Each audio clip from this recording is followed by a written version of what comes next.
It's weeks past Halloween, but the midterm election still managed to raise some political careers from the dead. Let's call them zombie politicians. And just because these zombie politicians may not want to eat your brains, they're still pretty scary. First up, Sarah Huckabee Sanders. She was elected governor of Arkansas. A big win, though it probably helps that her dad, Mike, also served as governor of that state. Anyways, you probably remember Sarah from her 2 years as Trump's White House press secretary, where she made a habit of lying from behind the podium. She lied so often that some incredibly savvy news hosts on cutting-edge streaming services even did segments ranking her worst fibs. Look, she was roundly criticized for being untrustworthy. She was asked to leave a restaurant. Her lies became the punchline at the 2018 White House Correspondents' Dinner. I actually really like Sarah. I think she's very resourceful. Like, she burns facts, and then she uses that ash to create a perfect smoky eye. Like, maybe she's born with it. Maybe it's lies. Even the Mueller report specifically highlights Sanders' habit of stretching the truth, calling out this lie she told to try and help justify the firing of FBI Director James Comey.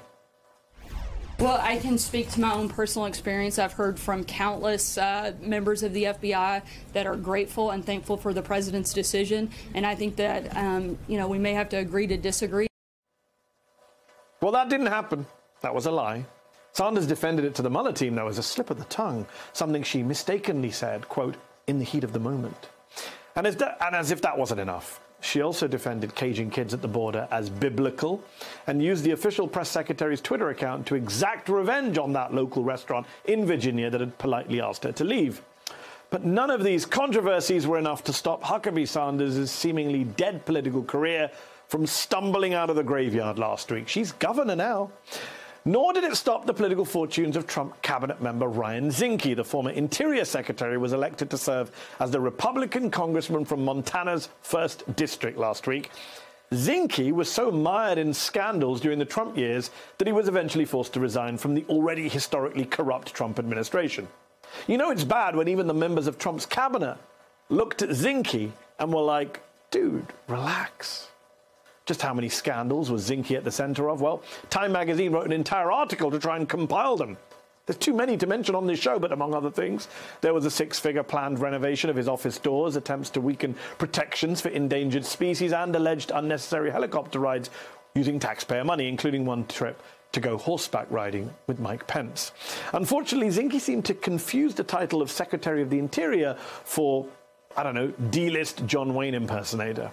And though Zinke calls the allegations a political hit job, federal investigators with the DOJ found earlier this year that he misused his position and lied to an ethics official about his involvement in a hometown land development deal while Interior Secretary. And yet Zinke was elected to Congress last week.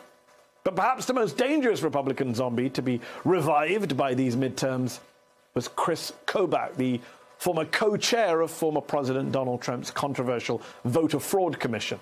After losing races for both the Senate and governor in recent years, Kobach, who's also the former Kansas Secretary of State, finally won something again last week, becoming Kansas's Attorney General, the state's top law enforcement official. Kobach is known for his support of draconian immigration policies. He was the guy who drafted Arizona's Papers, Please law. And as the top elections official in Kansas, he tried to enact a proof of citizenship law for voters.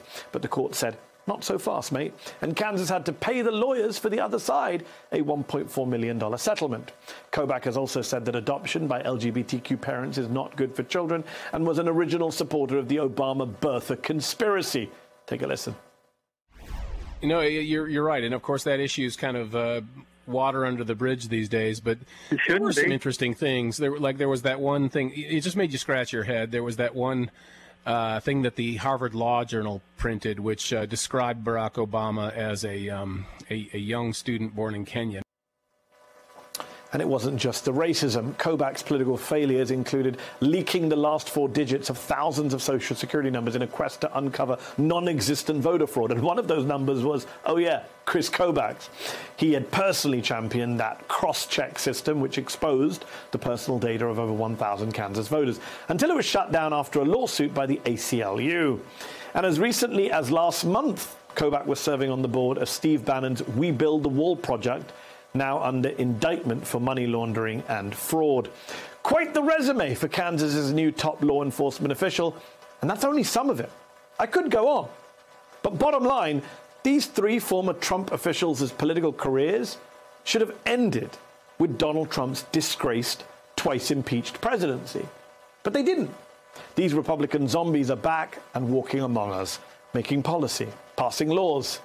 As ever, there is no real accountability within the American political system, not even for former Trump people. I mean, can you blame a seemingly Teflon Donald Trump for wanting to run for president again when he sees how successful his former aides have been this past week?